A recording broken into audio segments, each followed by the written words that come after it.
যে দেশে তার মা তার সন্তানকে বাজারে বিক্রি করে দেয় শুধু ক্ষুধা নিবৃত্তের জন্য, যে দেশে কোনো ব্যক্তি তার কিডনি বিক্রি করে দেয় পরিবারের ক্ষুধা নিবারণের জন্য, সেই দেশের একজন নেতা, জনঘনিষ্ঠ এবং জনপ্রিয় নেতা, তিনি কি করে তার জন্মদিন করবেন?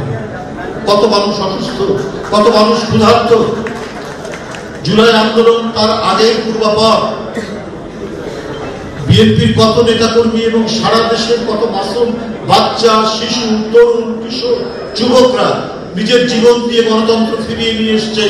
তাদের পরিবারে এখনো আহাজারি চলছে, কান্না এবং অশ্রু জলের বর্ষিয়ার মধ্যে দিন যাপন করছে।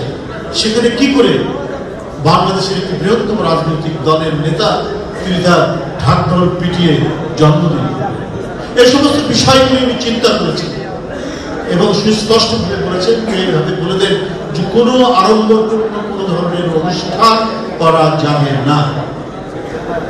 আজকে বিষয় নভেম্বর, আমরা অসহায় কিছু তার পক্ষ থেকে কিছু সহায়তা দেওয়া হচ্ছে। তো এই উপলব্ধি যিনি করতে পারেন,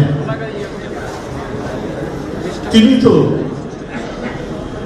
জনগণের সবচেয়ে আদৃত এবং অত্যন্ত ঘনিষ্ঠ আত্মীয় হিসেবেই তিনি জনগণের মাঝে পরিচিত পাবেন, তার জনপ্রিয়তা লাভ। এইটাই যে একজন রাজনৈতিক নেতা, তিনি যে তার মধ্যে যদি মানবিক গুণাবলী না থাকে, তাহলে সে যত কথা বলুক আর বিভিন্ন জনপ্রিয় কর্মসূচি দিয়ে ক্ষমতায় আসুক, ক্ষমতা আসতেও পারে, অনেকে এসছে পৃথিবীতে। হিটলারের দৃষ্টান্ত আছে, মুসলিনের দৃষ্টান্ত আছে, ওরা কিন্তু গণতন্ত্রের কথায় নির্বাচনের মাধ্যমে ক্ষমতায় আসে। কিন্তু তার ভিতরে মানবিকতা ছিল কিনা এটা সন্দেহ, এটা সে সময় যাচাই করেনি। তিনি দেশের কথা বলছেন, এই দেশ পরাজিত হয়েছে, এই দেশ ইংল্যান্ড ফ্রান্সের কাছে আজকে আমরা ছোট হয়ে গেছি, আমাদের দেশের একটা বিরাট অংশ কেটে নিয়ে গেছে রাশিয়া, ইত্যাদি কথা বলে মানুষের মধ্যে একটা জাতীয়তাবাদী, মানে একটা উগ্র জাতীয়তাবাদী চেতনা তৈরি করেছে। কিন্তু এই জাতীয়তাবাদের সাথে যদি মানবিক গুণাবলী সংযুক্ত থাকতো, তাহলে ৬০ লক্ষ ইহুদিকে পুড়িয়ে মারতেন না। এবং আপনার যে ধরনের টর্চার সেল তিনি করেছেন, গ্যাস চেম্বার তিনি করেছেন, সেই গ্যাস চেম্বারের মধ্যে যেখানে হয়তো একটা চেম্বারের মধ্যে ৫ জন লোক থাকতে পারে, সেখানে ৫০ জন লোককে ঢুকিয়ে একেবারে শ্বাসরুদ্ধ করে হত্যা করতে পারতেন। তাই প্রকৃত গণতন্ত্রের সাথে মানবতার একটা নিবিড় সম্পর্ক আছে। যে বিএনপির ভারপ্রাপ্ত চেয়ারম্যান, তিনি গতবারও তার জন্মদিন পালন না করার জন্য দলকে নির্দেশ দিয়েছিলেন। আমরা সেভাবেই কোনো কর্মসূচি গ্রহণ করিনি। এবারও তিনি নির্দেশ দিয়েছেন কোনো কর্মসূচি গ্রহণ না করার জন্য। আমি মনে করি যে বিষয়টি গভীরভাবে উপলব্ধি করেছে, সারা দেশকে একজন জাতীয় নেতা তার জনগণ কিভাবে থাকে, জনগণের গভীরে কি বিষয়টি অনুভূত হচ্ছে, সেটা উপলব্ধি করার ক্ষমতা যার যত বেশি, তিনি তত বড় জাতীয় নেতা, তিনি তত বড় জনঘনিষ্ঠ জাতীয় নেতা। আমার মনে হয় ওই বিবেচনায় তিনি বিশ্লেষণ করেছেন সমাজকে, রাষ্ট্রকে, গভীরভাবে অনুধাবন করেছেন সময়কে, সময়, জাতিগোষ্ঠী, রাষ্ট্র, এগুলোকে বিচার বিশ্লেষণ করেই তিনি সিদ্ধান্ত নিয়েছেন। গত ২ বছর হলো আমরা কোনো ধরনের কর্মসূচি গ্রহণ করি। এরপরে তিনি টাকা বাড়িয়ে দিয়ে ২,০০০ টাকা করেছেন। ২,০০০ টাকা করে ওই ছেলেটিকে দিতেন এবং সে এখন ডাক্তার হয়ে বেরিয়ে এসছে। তো রাষ্ট্রের সামগ্রিক দায়িত্ব হচ্ছে এটা, যেটা উন্নত দেশগুলো করে, সোশ্যাল ওয়েলফেয়ার, তারপর সোশ্যাল সিকিউরিটি, এই সমস্ত মাধ্যমে করে। তিনি ব্যক্তিগতভাবে দীর্ঘদিন, আজকে বিএনপি তো রাষ্ট্র ক্ষমতার বাইরে, কিন্তু একটা সোশ্যাল ওয়েলফেয়ার গুলো কল্যাণমূলক রাষ্ট্র গঠনের যে চিন্তা এবং তার জন্য যে কাজ, তার কিছু বৈশিষ্ট্য এখন থেকে আমরা তারেক রহমানের বিভিন্ন কর্মকাণ্ডের মধ্যে থেকে আমরা পাচ্ছি। বন্ধুরা আমার, আজকে এই ধরনের ইতিবাচক কাজগুলো হচ্ছে বলে আজকে মানুষের যে প্রত্যাশা সেগুলো কিন্তু ফিরে আসছে। নিপীড়িত নির্যাতিত যারা করেন, অন্যায়ভাবে যারা ক্ষমতা ধরে রাখতে চান, তারা কিন্তু একটা পর্যায়ে পরাজিত হন। আর যারা ভালো এবং মঙ্গলদায়ক কাজ করেন মানুষের জন্য, নিশ্চয়ই তার ভালো কাজটি সেটাকে একবার বাধা প্রদান করে আটকে রাখলেও সেটা ফিরে আসে। তার প্রমাণ আজকে সুপ্রিম কোর্ট তত্ত্বাবধায়ক সরকারের পক্ষে রায় দিয়েছে। এই তত্ত্বাবধায়ক সরকার ব্যবস্থাটা ছিল যে বাংলাদেশের যে গণতন্ত্রের যে চর্চা এবং অনুশীলন তার একটা প্রাণ ভোমরা। এই প্রাণ ভোমরাকে হাতে টিপে শেখ হাসিনা মৃত প্রায় টিপে মেরেই ফেলেছে। সেই তত্ত্বাবধায়ক সরকার ব্যবস্থা মেরে ফেলার কারণটা তিনি ক্ষমতাকে চিরস্থায়ী করবেন, পাকাপোক্ত করবেন, আজীবন বাংলাদেশের মহারানী হিসেবে তিনি রাজত্ব করবেন, এই কল্পনা নিয়ে তিনি আদালত সাজিয়েছেন, তিনি আইন শৃঙ্খলা বাহিনীকে সাজিয়েছেন। তার দল তো সাজানোই আছে, সমস্ত পদ্ধতিগুলোকে তিনি ব্যবহার করেছেন। এমনকি তার দলের মধ্যে থেকেও কেউ কেউ বিরোধিতা করেছিলেন যে কয়েক টার্মের জন্য তত্ত্বাবধায়ক সরকার থাক, সুরঞ্জিত সেন, তো এই যে আজকে মেনন টেনেন এরাও করেছিল। শেখ হাসিনা তারও কথা শুনে, এমনকি একটি তল্পি বাহক একজন প্রধান বিচারক সেও পর্যন্ত বলেছে 2 টার্মের জন্য থাকতে রাখা যেতে পারে। তারপর রিটায়ারমেন্টে চলে গেলেন, তার বাড়িতে তার তাকে তো ভ্রমণ দিতে হয় না, সে তো নিজেই খয়ের খা। শেখ হাসিনার নুন খাওয়া একজন মানুষ ক্রমাগত ভাবে ঘুম গিয়ে যায় খায়ন ভাবে। তিনি বাড়িতে তার সেই হাফ রায় দেওয়া সেই কাগজপত্র নিয়ে এসে ওটাকেও তুলে দিয়েছে। কি করেনি একটা দেশকে দিয়ে, যে কি খামখেয়ালি করা হয়েছে, কি যাচ্ছে তাই ভাবে দেশকে চালানো হয়েছে। সেখান থেকে চলে গেল, কিন্তু আজকে সেটা পুনর্বহাল।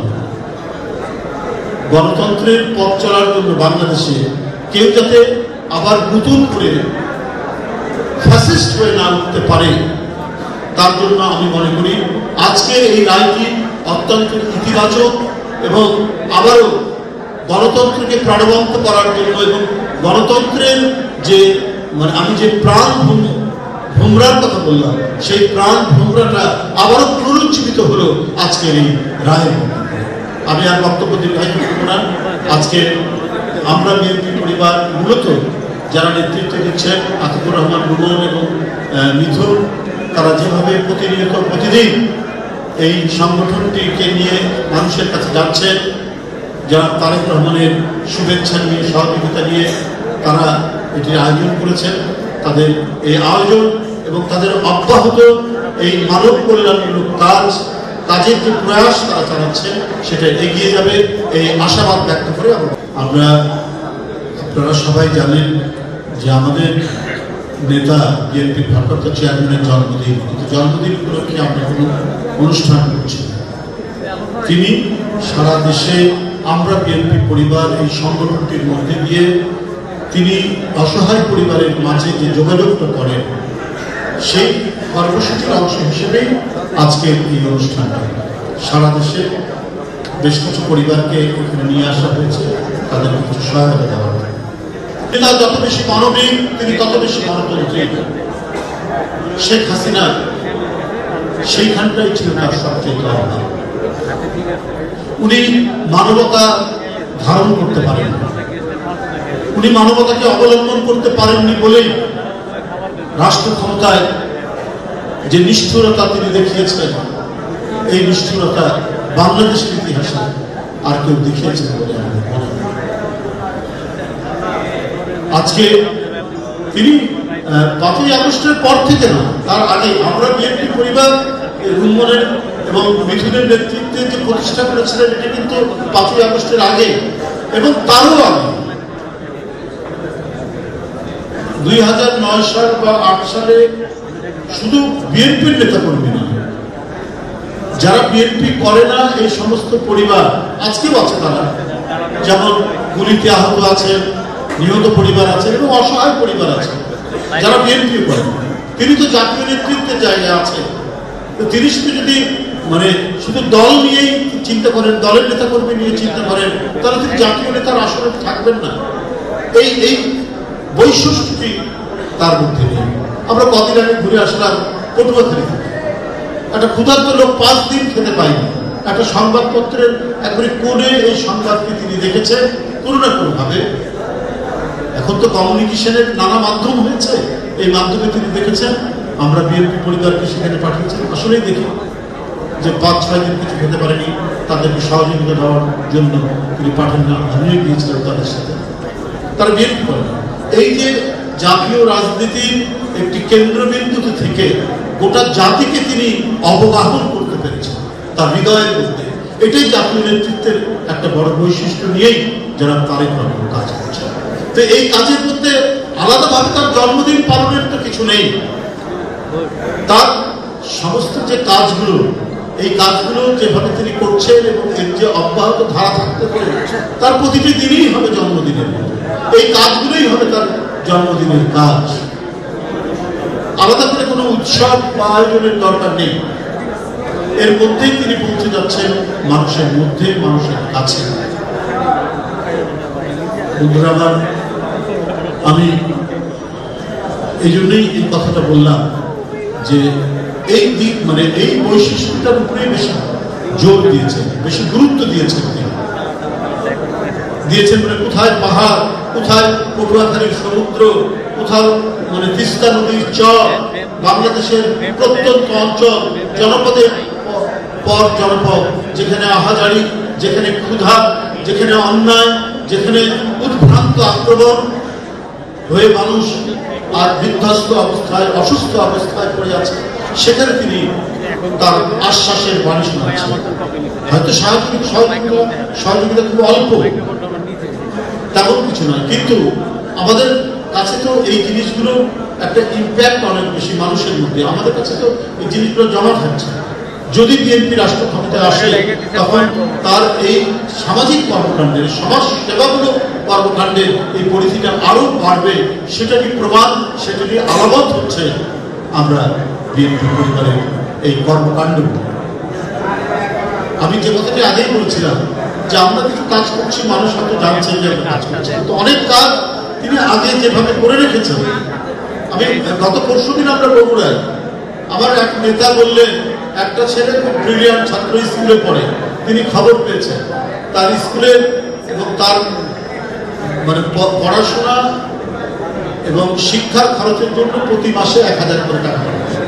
ব্রিলিয়ান্ট ছেলে, ম্যাট্রিক পাস করেছে, ইন্টারমিডিয়েট পাস করেছে, সমস্ত ইন্টারমিডিয়েট মতো সব টাকা, প্রতি মাসের টাকা তিনি একবারে নিয়মিত পাঠিয়েছেন। এরপরে ছেলেটা মেডিকেল কলেজে চান্স পেয়েছে। কিরকম মেডিকেল, মানে আপনার মেধাবী ছিলেন, মেডিকেল কলেজে চান্স পাওয়া, সরকারি মেডিকেল কলেজে, তো কম্পিটিশনের মাধ্যমে ভর্তি হতে হবে।